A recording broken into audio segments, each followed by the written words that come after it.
Mick Jagger has changed the sound of rock and roll for more than 60 years, but he's no longer going to hold back at age 80. The famous lead singer of the Rolling Stones has finally said which 6 bands he doesn't like in a shocking set of interviews and off-the-cuff comments. Some of them are big names in rock music. His reasons were harsh, personal, and sometimes downright mean. You have no idea who made the list or who is number 1. How Jagger went from being a mess to a king. Before there was fame, there was London. Michael Philip Jagger was born in Dartford in 1943. He was a shy, smart kid who loved blues music and had a spark in his eye that no one could miss. His upbringing in the middle class clashed with the wild character he'd become. There was something different about Mick from the start. He was thinking, antsy, and hungry. In 1960, he met Keith Richards, and the two of them went on to form the Rolling Stones, which is one of the most famous pairs in music history. Their sound was rough, angry, and dangerous without any shame. He became famous all over the world by the mid-1960s, but it wasn't free. In the late 1960s, bad things happened. In 1969, Brian Jones, one of the band's founders, was found dead in his pool, only a few weeks after being kicked out. In the same year, a Rolling Stones show called Ultimate Free turned into a nightmare when hired Hells Angels killed a fan. The news called it the end of the summer of love, and some people put the blame on Jagger. Despite drug busts, newspaper scandals, and decades of public problems, especially with Richards, Jagger kept moving, changing, and upsetting people. But while fans saw the rock god on stage, Mick was quietly keeping track in his mind of which people in the business he respected, and which ones he didn't. The list is now public after years of being kept secret. The Rolling Stones and Coldplay couldn't be more different on paper, but for MC Jagger, that's not the point. It's what Coldplay stands for, a sign of how rock music is slowly changing from something rough and dangerous to something smooth, predictable, and terribly bland. A style that used to be associated with revolt was beginning to look a lot like a self-help seminar. At Live 8 in 2005, Chris Martin sang a sad piano song from the bottom of his heart. Dryly was said to have asked Jagger, "Is this what passes for rock and roll now?" as he leaned toward Charlie Watts. What is that man crying into his keys? It wasn't just a poke. It was an order to go to war. People close said that the sneer in his voice wasn't just sarcasm, it was sadness for an art form that was dying. For Jagger, Coldplay was never a threat in terms of music. They were a threat in terms of ideas. He said that they sound like the music in a coffee shop. They make music for people who don't like music, and they once said that their appeal is like a marketing effort with soft lighting and a backbeat. He thought that their songs were just background noise that looked like meaning. Their truthfulness made him more angry than the sound they made. He is said to have told a group of guests at a private dinner, "I miss when rock made you want to break something, not hug your therapist." That anger reached a peak at the 2009 Grammys. When Coldplay won, they gave an emotional victory speech in which they thanked their family, fans, and love itself. It is said that Jagger, who was watching from home, turned off the TV in the middle of the show and said, "False humility is worse than arrogance. Being cocky is at least honest." It wasn't just about Coldplay. It was about what they stood for. The rise of soft rock that made people feel things as the new face of a genre that used to be about defiance, sex, and danger. For Jagger, they were the shiny death notice of what rock used to be. Who else is rock if not Coldplay? The next band on the list looked like a good fit until it turned out they weren't. Led Zeppelin, the band that always came second. They moved quickly and were loud. Before the Stones could even catch their breath, they were taking over arenas. There was nothing Mick Jagger liked about it. In the early 1970s, Led Zeppelin's rapid rise not only shook the charts, it also shook Jagger's pride.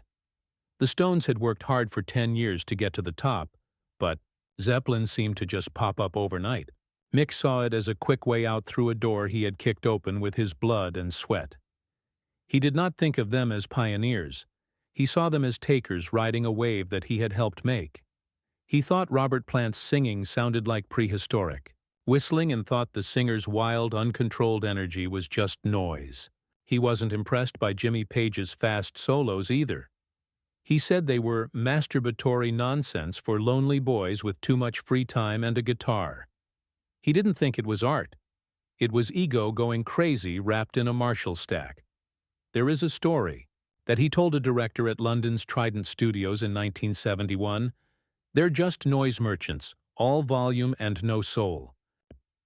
It is said that Jagger laughed when asked about Zeppelin's record-breaking stadium tours in 1973, saying, "If banging trash cans sells tickets, maybe we should all wear capes and scream into the void." Mick thought that Zeppelin's rise was different from what rock music should be. He cared about swagger, groove, and risk, not the big, loud show that Zeppelin had made it into. He thought they were freaks, not rebels. Cartoon titans in a field that used to call for rough-and-tumble art. That anger stayed with them for decades. In a 2018 interview with BBC, the host talked about how influential Zeppelin was. Jagger just rolled his eyes and said, "McDonald's is popular too. That doesn't make it gourmet." People who worked with Jagger say he never forgave the band for stealing what he saw as his thunder. It wasn't just a business battle. It was about them, a hurt ego versus a booming reputation. But the next fight on the list, it wasn't about ego. That was about ideas. The fight, pretenders in punk. Thank you. The Clash is the king. Were brave and said they were Mick Jagger's only favorite band. While they were making money off of their growing fame, they were just kids playing dress-up in his world.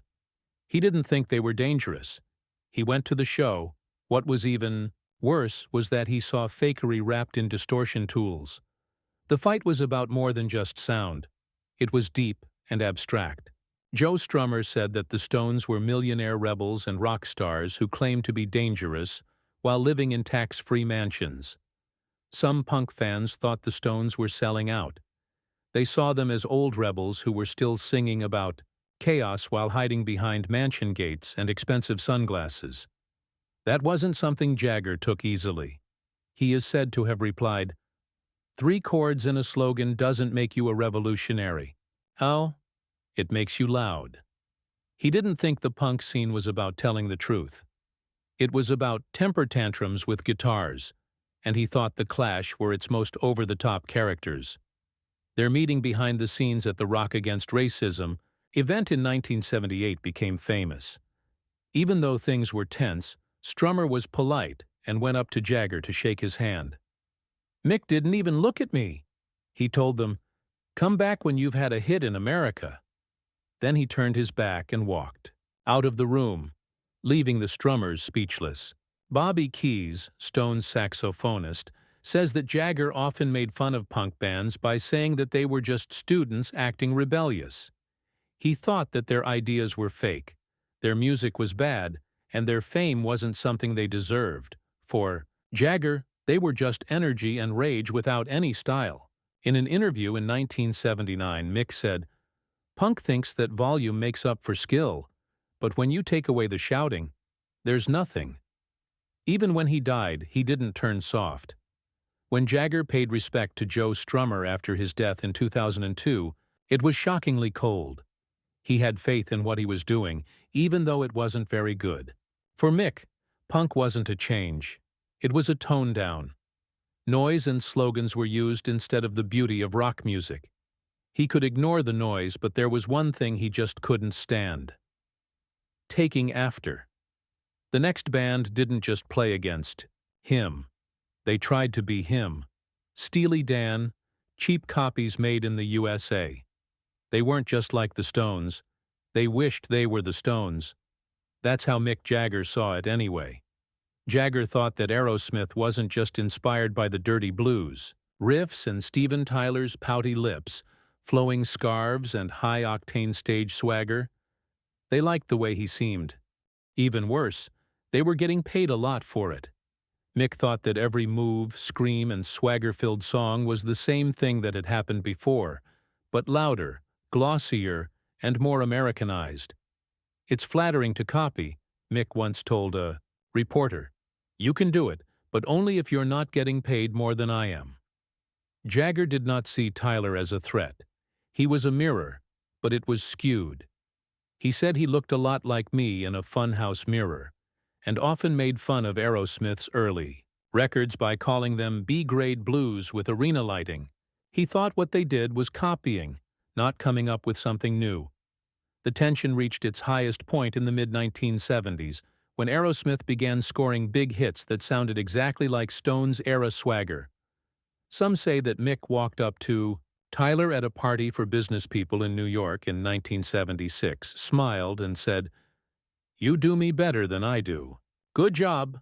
Tyler laughed. But Jagger didn't. An MTV interview with Jagger made fun of the fact that Walk This Way became a big hit because it had a Run DMC remix. Putting old sounds back into a drum machine isn't very smart, and there's a beat to it. He would say that Aerosmith was like the Rolling Stones in America when they weren't around. And Jagger couldn't help but poke fun at both bands in 2016, long after they had established their reputations. "They've made a good living by sounding like we did in 1971. Someone had to, I guess. But Jagger didn't just dislike people who copied him. It was sometimes about who won while he was sliding down. When a certain New Jersey band became famous, Jagger's dislike hit a whole new level. Bon Jovi has nice teeth but bad music. In the late 1980s, when Bon Jovi took over the radio, the Rollings Stones were losing steam. MC Jagger also saw it, and it didn't go over well with him. Jay Giles thought Bon Jovi was the worst thing about the new rock age, a group with cool hair, polished hooks, and no edge. There was no music in his eyes. He saw models with guitars.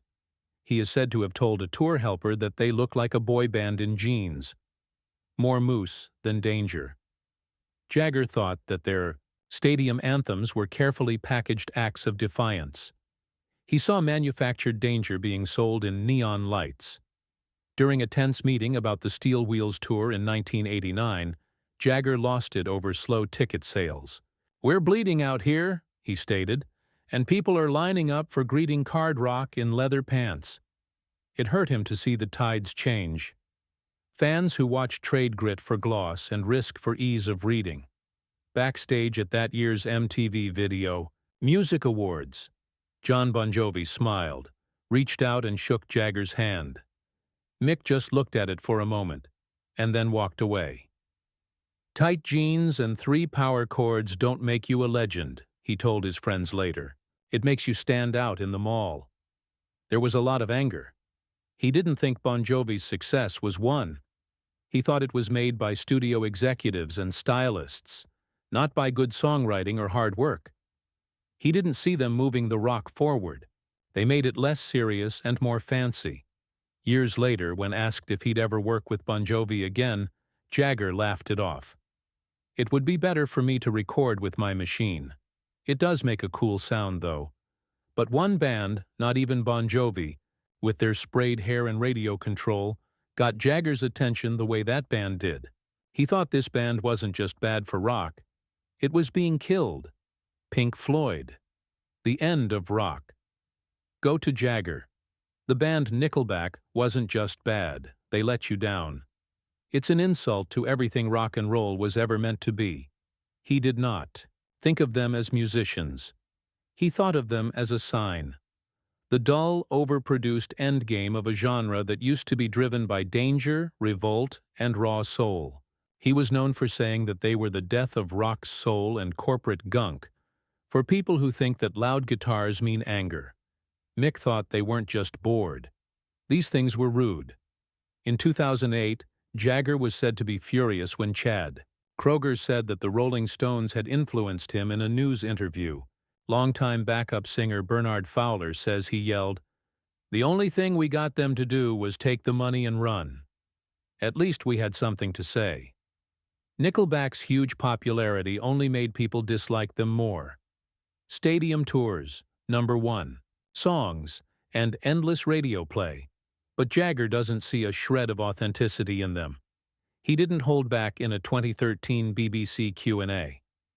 It's no surprise that teens and young adults like hip-hop when Nickelback becomes the face of rock. On stage, we used to put our lives at risk. Now it's about endorsement deals and songlines for greeting cards. Then the quote that shook the music world came out. His most famous and bluntly honest firing to date. It's not good just because a lot of people buy it. A lot of people also get colds. For Jagger, it wasn't about him. The reason was moral. Because someone needs to speak out when rock's soul is sold off piece by piece. Even if they have an angry voice from 80 years ago. From the softness of Coldplay to the predictable success of Nickelback, MC Jagger hasn't held back a single punch. He's never been afraid to say what most artists only whisper, whether you like him or not. Which of these fights caught you by surprise the most? Share your ideas in the box below. Do not hold back. Tap the bell to make sure you don't miss what we find next, and don't forget to like and follow for more rock legends revealed.